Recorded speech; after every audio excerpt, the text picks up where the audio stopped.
Bonjour à vous les cinéphiles, aujourd'hui on va parler de The Gray Man, le blockbuster, le film le plus cher de l'histoire de Netflix, donc disponible comme vous pouvez l'imaginer sur Netflix, réalisé par Joe et Anthony Russo, les frères Russo du MCU, qui depuis ne sont plus au MCU pour le moment, ils ont déjà fait d'autres films. Voilà, un film d'action, ça a l'air d'être fait pour moi. Et il faut savoir qu'aujourd'hui, j'ai eu la chance, je suis allé à la projo presse d'un autre film juste avant, duquel je vous parlerai plus tard, et j'ai enchaîné avec ce film. Et vous allez voir, ça va pas forcément en sa faveur. Mais on va aller par étapes parce que le film est pas non plus dégueulasse. On va aller par étapes, c'est compliqué. Allez, quelques images.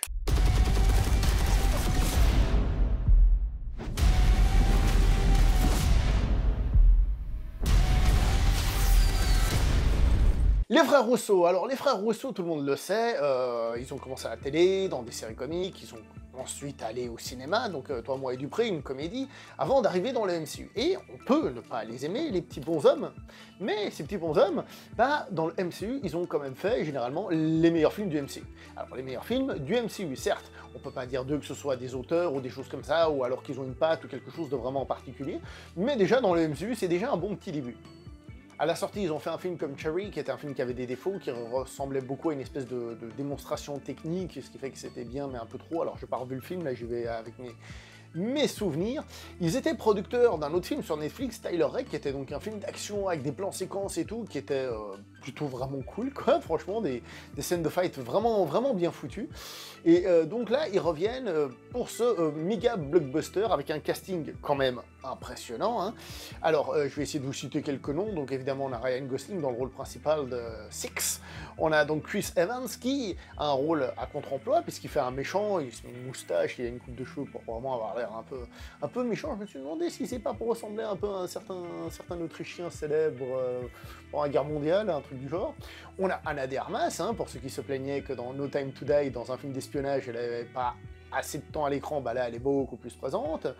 On a Jessica Henwick, on a Billy Bob Thornton par exemple, et je vais citer l'acteur Danouche parce qu'on a pu le voir évidemment dans plein de films en Inde, mais aussi en France dans le film L'extraordinaire voyage du Fekir, si je ne me trompe pas totalement dans le nom.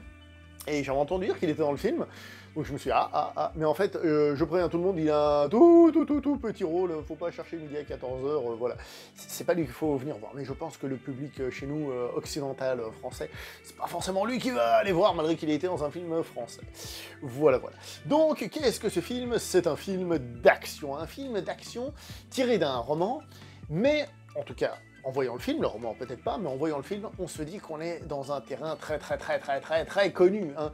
Je veux dire, l'histoire, c'est globalement un agent secret, hein, qui se retrouve poursuivi par les siens, hein, en plus un agent secret, un tueur, hein, un gars qui tue des gens, qui se retrouve poursuivi par les siens, en gros, dont, on va dire, un némésis, quelqu'un comme lui, mais qui est son grand némésis, avec lequel il va finir par se taper dessus. Est-ce que ça ressemble à, je sais pas moi, La mémoire dans la peau et toutes ces choses-là? Oui, on est exactement là-dedans, et il y en a eu d'autres depuis, vous vous souvenez, le film avec Jessica Chastain, là, Eva? Hein, vous vous en souvenez? Si vous vous en souvenez, pas de bol, hein, moi j'avais détesté ce film, mon dieu. Et donc, on est dans du classique, et j'aimerais même aller jusqu'à dire parfois le cliché. On est un peu dans le cliché. Parce que, voilà, pas beaucoup d'originalité, on a même un flashback pour nous raconter la relation du personnage de Chris Evans, non, de l'autre, de Ryan Gosling, avec une jeune fille, et voilà, quoi, je veux dire, on est dans le classicisme le plus complet, voire même le cliché. Est-ce que les acteurs arrivent à apporter un petit plus? Profite, généralement ce qui coûte très cher dans un film hollywoodien, bah, c'est le casting. Parce que quand on a un casting où il y a des noms, et ben forcément le prix des acteurs augmente, et quand vous voyez normalement le cachet des acteurs par rapport au prix d'un film, vous dites que c'est eux qui coûtent le plus cher. Bref, est-ce qu'ils apportent quelque chose? Oui, ils apportent quelque chose. Ryan Gosling, c'est un acteur qui, on va pas se mentir, moi j'aime bien, hein, mais c'est vrai que c'est pas le plus expressif, et dans certains films ça fonctionne superbement bien, et évidemment Drive, dans un film comme Crazy Stupid Love, où tu dois juste être trop beau gosse et avoir trop la classe, bah forcément ça fonctionne bien, le salaud, forcément. Après c'est vrai que dans 2-3 autres trucs, un peu de peine. Et là il fait encore un personnage un peu taciturne comme ça, et j'avoue qu'au début j'ai vraiment eu de la peine à rentrer avec ce personnage, parce que il a une certaine classe, mais dans le film elle n'est pas trop exploitée. Sur la fin, j'avoue que quand il est plus les bras à l'air et tout, on joue plus bah, je trouvais que ça passait un petit peu mieux. Mais globalement, j'avoue qu'en tant que personnage, bah, j'ai pas trop accroché et j'ai eu un peu de peine. Chris Evans, donc lui, il fait le méchant. Il en fait... Est-ce qu'il en fait des caisses? Non, pas à ce point-là, mais il en fait beaucoup quand même. Bon, faut dire que le personnage a l'air d'avoir été écrit dans ce sens-là. Et du coup, je trouve qu'il joue pas mal, hein, il joue pas mal, mais ça manque un peu de... Globalement, le personnage manque un peu de présence pour être un grand méchant de l'histoire du cinéma. Vous savez, les grands méchants de l'histoire du cinéma, ils ont entre autres des signes distinctifs, quelque chose qui reste, un truc qui marque. Là, je trouve que c'est pas trop le cas. Chose intéressante, c'est que ils n'ont pas trop essayé d'opposer les deux personnages principaux, donc Ryan Gosling et Chris Evans. C'est pas, je sais pas moi, un qui est le chevalier blanc, l'autre le chevalier noir. Ils sont assez similaires, peut-être justement pour rapprocher le côté némésis l'un de l'autre, et que bah, finalement, ils sont pas si éloignés que ça l'un de l'autre, donc... ouais, ok, mais ça manque un peu de puissance. Quelqu'un comme Ana de Armas, bon, bah, elle est là, comme j'ai dit, plus de temps à l'écran, les gens vont être contents. Je trouve que son interprétation, pas spécialement, fait rien ressortir de spécial du personnage. Donc, on va pas se mentir, le casting, c'est avant tout un défilé de gueules connues pour attirer les gens, qui... étant des acteurs connus et qu'on apprécie, bah forcément on a plus de facilité à apprécier ces acteurs à l'écran. Mais est-ce qu'il y a vraiment un, comment dire ça, un plus, est-ce que vraiment il y a une puissance en plus dans le film? Je suis pas totalement convaincu partout. Chris Evans, comme j'ai dit, un petit peu plus, parce que comme il est à contre-emploi, donc forcément c'est celui qui doit montrer le plus de trucs différents.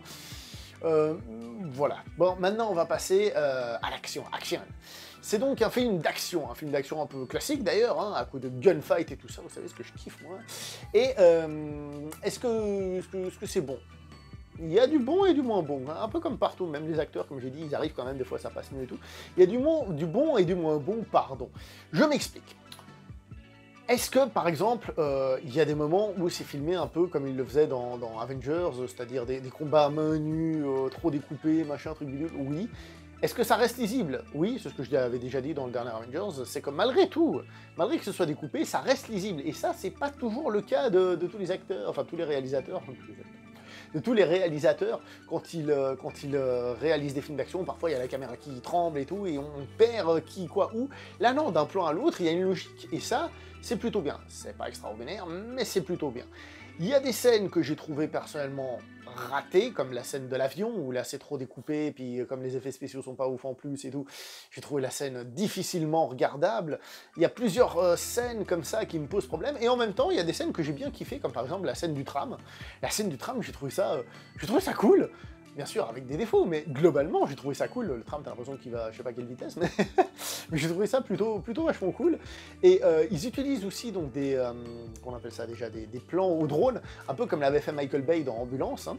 Et c'est du plus bel effet, je trouve. Ça fonctionne bien. Alors parfois, c'est juste comment dire ça, pour présenter le lieu où va se passer l'action, à Prague, en Croatie, blablabla.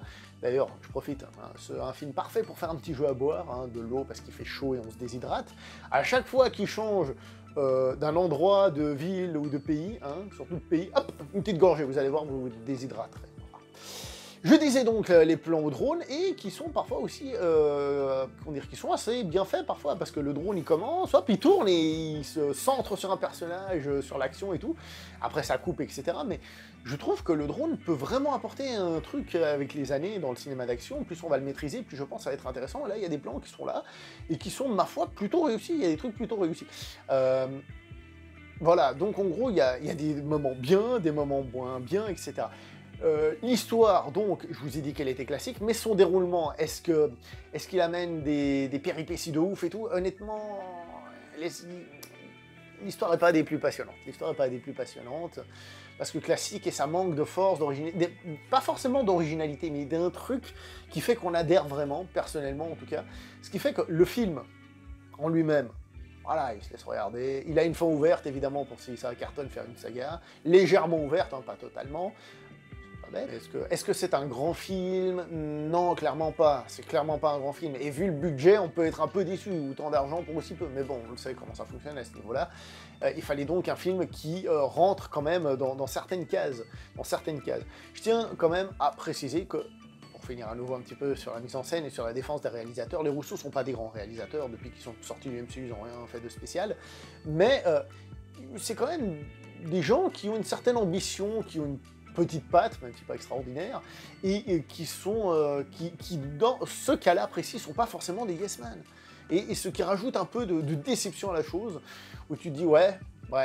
Alors après, pour finir encore un dernier petit truc, le public Netflix et le public par exemple qui va en salle n'est pas le même. Le public Netflix est plus ouvert, pourquoi? Parce qu'il part du principe que c'est gratuit entre guillemets, ou alors c'est déjà payé, et donc ils ont pas cette approche en mode est-ce que c'est vraiment bien? Parfois ils regardent ça en disant ah bah il est sorti, jette un coup d'œil. Donc je pense que ça passera mieux, mais globalement on va pas se mentir, c'est pas un excellent film. Surtout qu'il y a un film que j'ai vu récemment, il y avait des scènes d'action vachement mieux foutues. Et en dernier, encore petit truc, j'en ai marre en ce moment, parce que j'ai enchaîné pas mal de films dans lesquels je fais des vidéos que j'ai pas beaucoup aimé. Heureusement, en privé, j'ai vu des films qui m'ont plus intéressé. Par exemple, je me suis vu THX 1138, mais je vais pas vous faire une vidéo tout de suite en tout cas. Voilà, c'est pas ouf, hein, THX 1138, mais c'est plus intéressant.